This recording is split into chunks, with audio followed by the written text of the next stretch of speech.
জায়গায় যাওয়ার কথা আছে, উপরে যাব, পুরো এই শহরটা এখান থেকে ভিউটা দেখা যায় সেটা তোমাদের সাথে শেয়ার করব। তো মাঝখানে আমি এক জায়গায় বসে পড়েছিলাম, গল্প করছিলাম, গসিপস,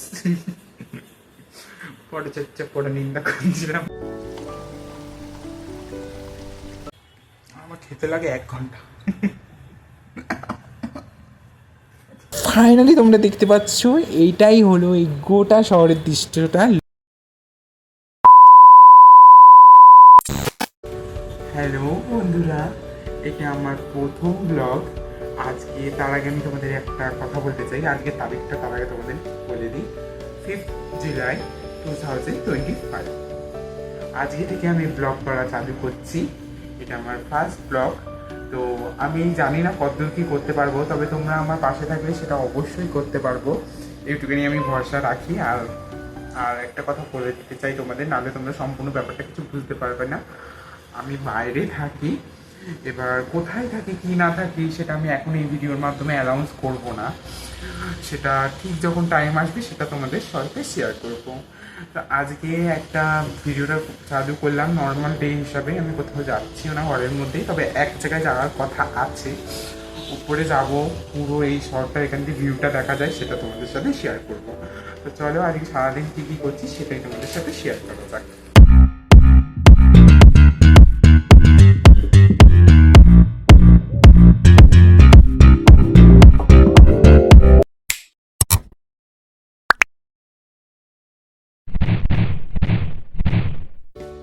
তো সকালবেলায় উঠে আমি একটু বিটরুট খাই, কিন্তু আজকে ক্রমবশত আমার বিটরুটটাই ফুরিয়ে গেছে, বিটটাই ফুরিয়ে গেছে। তো তাই জন্য আমি সকালবেলা আজকে বিস্কুট খাবো।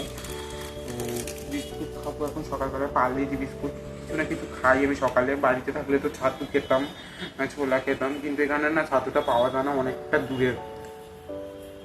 সকালবেলায় বিস্কুটটাই খাবো। বিস্কুটটা খেয়ে তারপরে আমি এখন নিউজ পেপার পড়বো। দাঁতটা সকালেই মাজা হয়ে গেছে, দাঁত মেজে তারপর দিয়ে ভিডিওটা চালু করা হয়েছে। নিউজ পেপারটা পড়তে পড়তে তো একটাই কথা মনে পড়ছিল যে কেন আমি হিন্দিটা শিখলাম না। যেহেতু আমি বাইরে থাকি সেহেতু এখানে বেশিরভাগ হিন্দিই চলে, বাংলাটা একদমই চলে না। আর জানো তো, যখন আমি ক্লাস তখন কি 6, 7 আর যখন 8-এ পড়ছিলাম তখন আমাদের ক্লাসে সংস্কৃতটা ছিল। সে আদারওয়াইজ তখন তো আমার পড়াশোনা সংস্কৃতের কোনো মনই ছিল না, খালি নাম্বারটার জন্যই পড়া হতো। আর এর মধ্যে কি তোমরা কেউ খেয়াল করেছো এই নিউজ পেপারটার নামটা? যারা যারা তোমরা প্রতিদিন নিউজ পেপার পড়ো সেটা তারা বুঝতেই পেরে গেছে এটা কোন রাজ্যের নিউজ পেপার। এরই মধ্যে আমার ভিডিওর চক্করে আমি আমার নাইট ড্রেসই চেঞ্জ করতে ভুলে গেছি, কেননা আমি বাইরে একা থাকি। আর বাইরে একা থাকলে নিজের কাজকর্ম সমস্ত কিছু করতে হয়। বাড়িতে মা থাকতো, মা জামা প্যান্ট সব কিছু আমার ধুয়ে দিত, কিন্তু এখন আমার নিজের জামা প্যান্ট আমার নিজে একাই ধুতে হয়। আমার নিজের জামা প্যান্ট ধুতে গেলে আমার তো একবারে মরণ চলে আসে, মানে আমার তো নিজের জামা প্যান্ট ধোয়াই হয় না। তো যাই হোক, এখন এটা চেঞ্জ করবো। ভিডিওর চক্করে আমি সব ভুলে যাচ্ছি। এই ভুলা অভ্যাসটা আছে আমার ছোটোবেলা দিই। আমি কোনো যদি একটা জিনিস করতে যাই তাহলে ফুট করে আর একটা জিনিস আমি ভুলে যাই। তো এখন বাজে 9:30।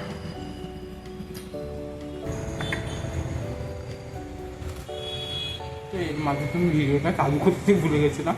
আমার একটা 5 মিনিটে কাজ করে গেছিলাম। 5 মিনিটের কাজ করতে আমার 10 থেকে 15 মিনিট 20 মিনিট হয়ে গেল। তো এখন বাজে 9:30। আমি তখন কটার সময় কাজ চালু করেছিলাম? 8টার সময় চালু করেছিলাম। মানে কত আমার টাইম হবে, আমি এমনিতেই দিলাম আর ভিডিওর কথা তখনই ভুলে গেছিলাম। যাই হোক, এরপরে উপরে যাওয়ার প্ল্যান আছে। তো চলো উপরে গিয়ে সোজা দেখা হচ্ছে।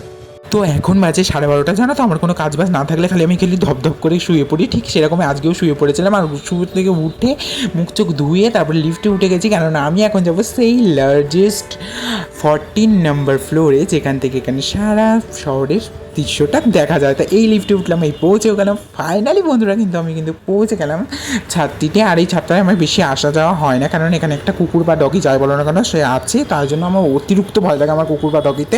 আর ফাইনালি তোমরা দেখতে পাচ্ছ এইটাই হলো এই গোটা শহরের দৃশ্যটা। Look at this, wow. আর এই ছাদের উপরে একটা পালং শাকের টপ, এটা কিন্তু একটা পালং শাকের গাছ। এটাকে যখন কোনো শাকসবজি থাকে না একদিন আর কি এটা দিয়ে কাজ চলে যায়। আর এই ছাদের মধ্যে কিন্তু অনেক ছোটো ছোটো সবুজ সবুজ প্ল্যান্ট আছে। আর তোমাদের কেমন লাগলো দৃশ্যটা কমেন্টে জানিও। 2000 years later. তো ব্যাপারটা হচ্ছে কি, উপর দিয়ে আস্তে আস্তে আমার অনেকটা দেরি হয়ে গেছে। মাঝখানে আমি এক জায়গায় বসে পড়েছিলাম, গল্প করছিলাম, গসিপস, পরচর্চা করে নিন্দা করছিলাম কিছুক্ষণ। তো এখন 1:30 মতন বেজে গেছে, 1:30 2টো মতন বাজতে যাচ্ছে। আমার প্রথমে খিদে পেয়েছে, প্রথমে পেট পূজা, তারপরে যে কোনো কাজ। প্রথমে খেয়ে দিয়ে নেবো, তারপরে চান করবো। এদিকে আমি হাত ধুয়ে সোজা খেতে বসে গেছি। আর তাছাড়া তোমাদের একটা কথা বলি, তোমরা আবার এই থালাটা থেকে কেউ হসপিটালের থালা ভেবো না, যেহেতু আমি বাইরে থাকি সেজন্য 10টা বাটি কোটি করে কোনো লাভ আছে? আমায় তো সে ধুতে হবে, আমার একাই। আর আমার ধোয়াধুয়ি তো অনেক কষ্ট, আমার কষ্ট হয়, আমি পারি না অত করতে, জানো তো। আর এই যে আজকে তো 5ই জুলাই, আমি ভুলেই গেছি আজকে উল্টো রথযাত্রা। আমার পক্ষ দিয়ে সবাইকে শুভ রথযাত্রা। এখানে জানো তো রথের কিছুই টান। এবার চান করবো, আজকে অনেক দেরি হয়ে যাচ্ছে না, 2টোর মধ্যে আমার চানও হয়েছে।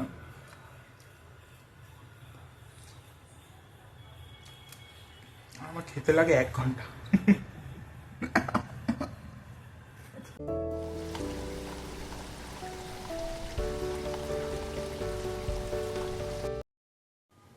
তো এদিকে আমার এখন স্নান করা কমপ্লিট। সব থেকে বেশি ভালো লাগে স্নান করে, একবারে ফ্রেশ ফ্রেশ মনে হয়। আমার স্নান করা কমপ্লিট, আর ওয়েদারটা ঠান্ডা ঠান্ডা বেশ সুন্দর লাগছে, ঘুম ঘুম পাচ্ছে এখন। মা কে আবার বেল বাজাচ্ছে এখন, এখনই গিয়ে দেখতে হবে। ও মা গো, দরজাটা খুলে গিয়ে দেখি যে আমার অ্যামাজন দিয়ে একটা পার্সেল চলে এলো ফট করে। আর বেশি দেরি না করে ভগবানের কৃপায় এই মেঘলা মেঘলা ওয়েদারেও বেশ একটা সোনালি রোদ্দুরটাকে কাজে লাগিয়ে দিলাম একটা আনবক্সিং ভিডিও করে। তো বন্ধুরা, আমি ভাবছি আমার ব্লগটা আমি এখানেই শেষ করবো, যেহেতু এটা আমার ফার্স্ট ব্লগ, সেহেতু অতিরিক্ত বড় কোনো ব্যাপার হয় না, আর আমার বড় করার কোনো ইচ্ছাও নেই। তো ব্লগটা আমি এখানেই শেষ করবো, আর আমার ঘুমও পাচ্ছে অতিরিক্ত। তার আগে তোমরা কমেন্টে বলেছো যে তোমাদের ভিডিওটা আমার কেমন লাগলো। ভালো লাগলে একটা লাইক করো, আর সাবস্ক্রাইব করে আমার চ্যানেলের নতুন বন্ধু হয়ে আমার পাশে থাকতে ভুলো না। তো আজকের মতো ভিডিওটা নিয়ে দেখা হচ্ছে আবার অন্য কোনো নতুন ভিডিও নিয়ে, খুব তাড়াতাড়ি আসতে চলেছি। তো love you all, bye by.